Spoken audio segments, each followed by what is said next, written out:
What's up, Gamer and community? If you're a fan of tower defense games, fantasy-themed titles, or you just flat out have a seething hatred of orcs, then I've got just the game for you, and I've got just the fella to chat to. So I hope you'll all join me in saying a g'day to Robots Entertainment's Kyle Snyder, who's here to talk about Orcs Must Die Deathtrap. So first and foremost, welcome, Kyle. Pleasure to have you Thank you. here. Thank you, Tim. Appreciate it. So we had a bit of a play test. Myself and my wife were having a bit of a go at Orcs Must Die Deathtrap, and admittedly, this was my first encounter with the franchise.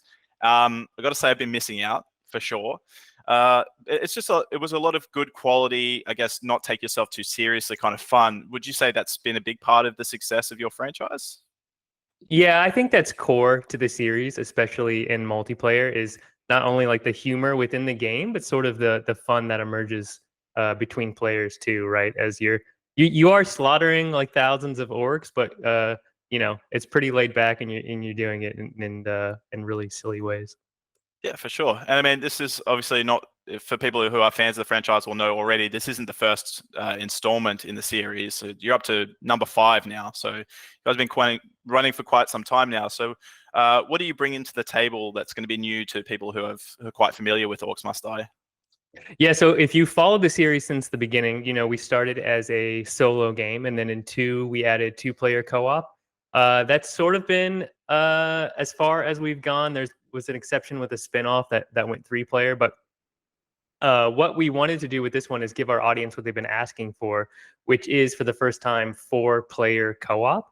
And we've designed and balanced and focused the entire game around that. And we still make sure it's completely playable solo. And we've done a lot of work to make sure that we keep that intact for our veteran players who want to play by themselves. But our focus here is making sure we can create an Orcs Must Die that is playable with 4 players for the first time. So was that the biggest sort of influence? I mean, we can touch a bit more on this in a sec, but was this the sort of the biggest influence that the community's had on the game, or would you say they've kind of had a big say in how this game's come together?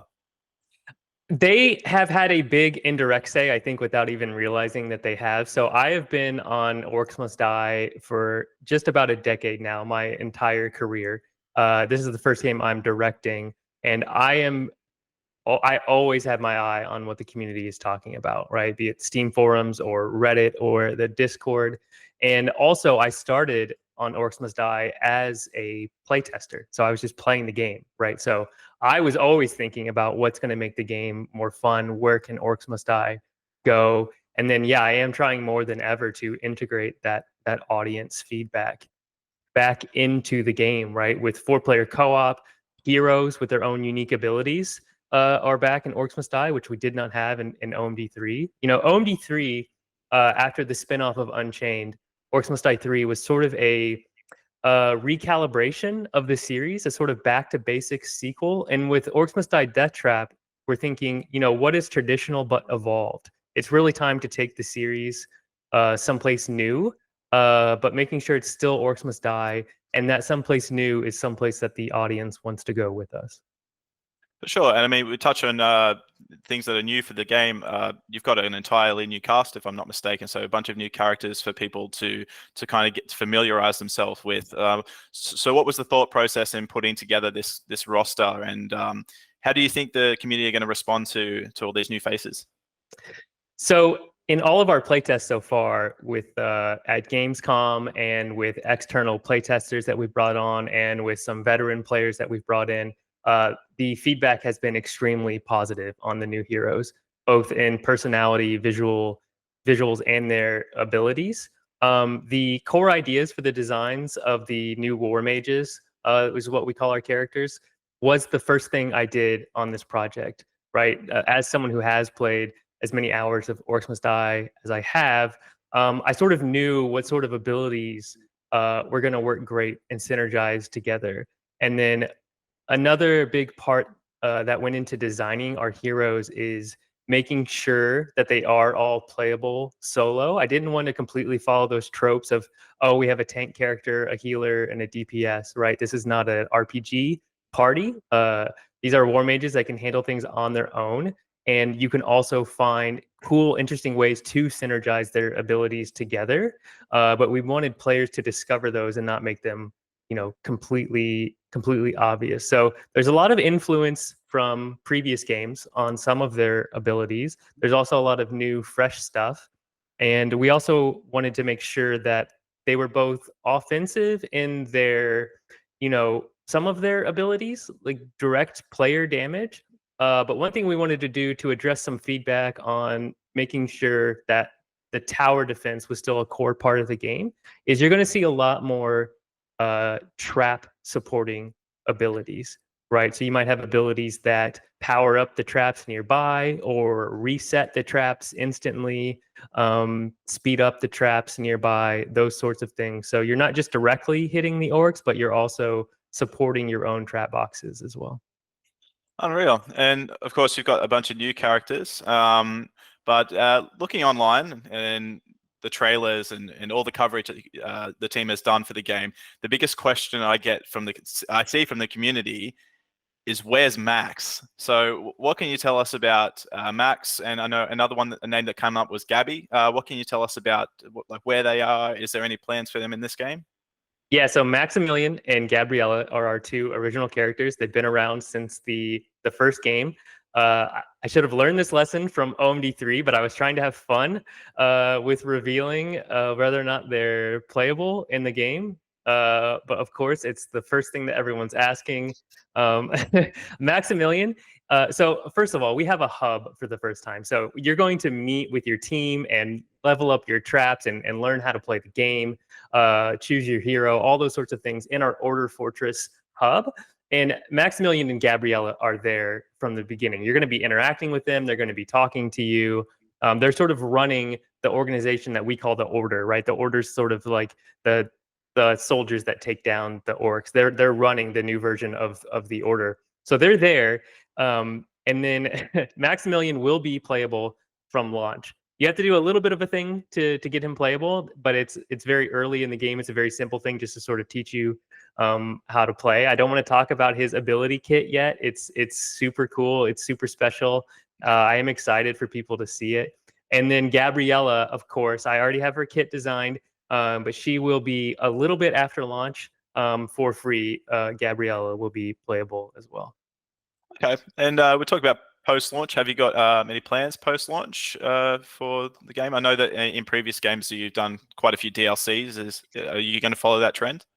Yeah, so this game, its structure works quite a bit differently. So we don't have a linear campaign where you go through our 18 levels and that's sort of it. I wanted to add a lot more variety and replayability into this game. So you're playing the maps multiple times in these sort of rogue-like runs where the maps have some variations, right, in their weather, time of day, certain places you can and can't set up traps, the enemies change. And so in previous games, what we would do is we would package up some maps and a couple traps and some new enemies, and we would sell those as a DLC expansion. Our thinking with this game is we want the community, because of the new structure of the game, to all be able to play the maps together, right? So our plan is to give the maps to the community with those new enemies, and sprinkle some other things like Gabriella and a few traps as well to the community. But right now, the plan is, because we have these new heroes, that will be sort of the sole DLC that we add is new heroes and a few traps as well, and sort of time those things with and theme them with the new maps that are coming. So we want to be able to give more than ever the community more content to keep coming back to play the game without having to put down cash. But if you do want a completely new experience, you'll be able to purchase new war mages. Unreal. And I mean, Deathtrap, it's in the title right there. Traps are a big part of the gameplay for this, for players who are not familiar with the franchise. What's going to be different as far as those mechanics or what types of traps are on offer for this title? Yeah, so there are some new traps. There are your old faithfuls are all there as well. And then there are some reworked traps, right? So this is more for fans of the series, but if you take something like the wall blades that we've always had, and we also have the arrow walls and the wall charger and the grinder, it's sort of like I would look at the library of traps and think, why would you choose this over this? So we reworked a couple of them. Like the wall blades are now half a trap size. So there's now a reason to maybe take them with the grinder or instead of the grinder. So that's sort of in the weeds for fans, but we also have new kinds of traps that I'm really excited about. So for the first time, we have a trap that sort of functions as two new things that I would love to explore more as we keep going with Deathtrap, which is a trap that takes up 2 trap slots, and then a trap that also allows a little bit more creativity. So the trap that we're starting with that is a minecart and track that you can build. So if you've played Orcs Must Die 2, the levels had these minecart tracks built into them, and carts would go automatically and hit orcs.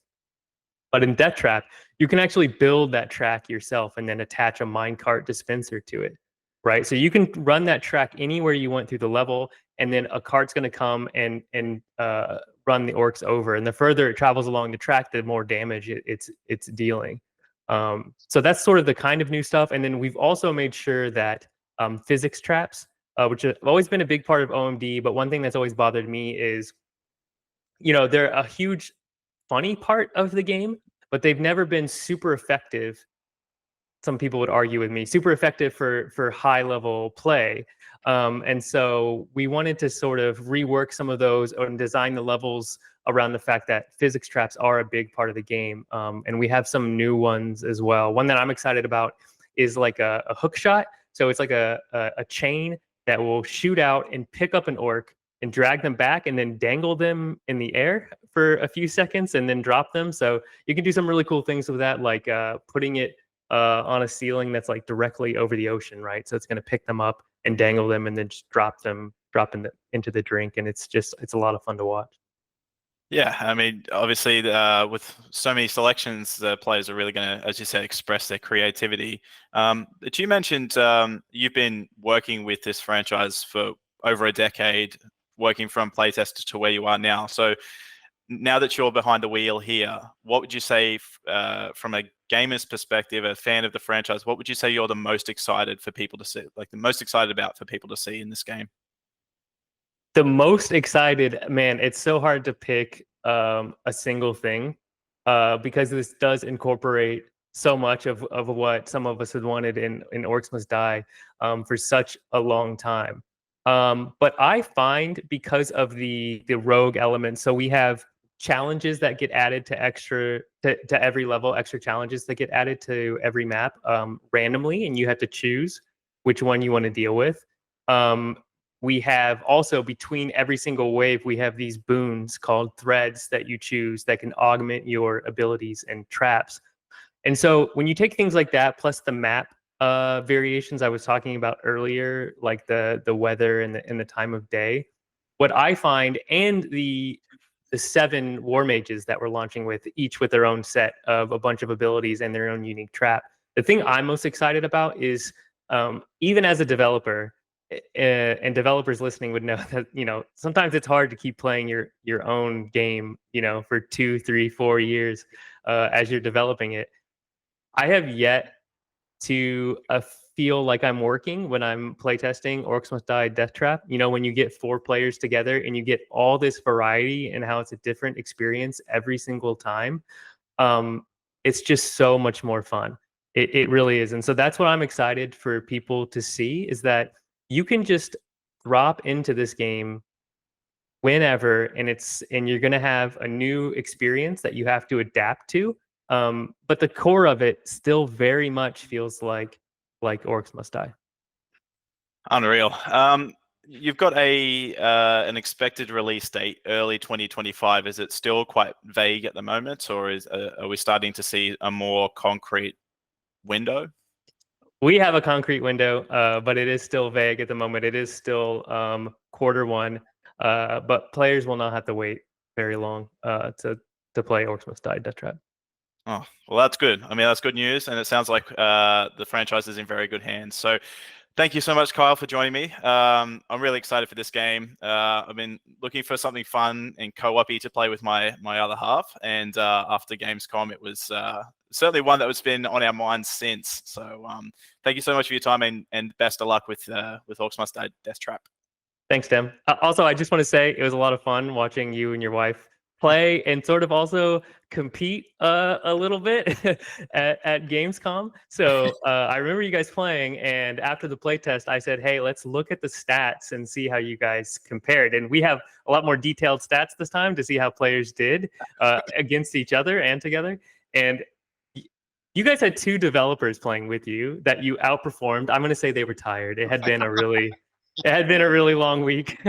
But it was so funny because you had more hero damage and your wife had more trap damage. And it just worked out so perfectly. And it was a lot of fun to watch. Yeah. Well, I mean, we're just in sync. Yeah. Thanks, All Tim. right. Thank you so much for your time. And yeah, Orcs Must Die Deathtrap. Keep an eye out for it. January, Q1 2025. Quarter one. January, maybe. Quarter 1. Thanks very much. Thanks, Tim.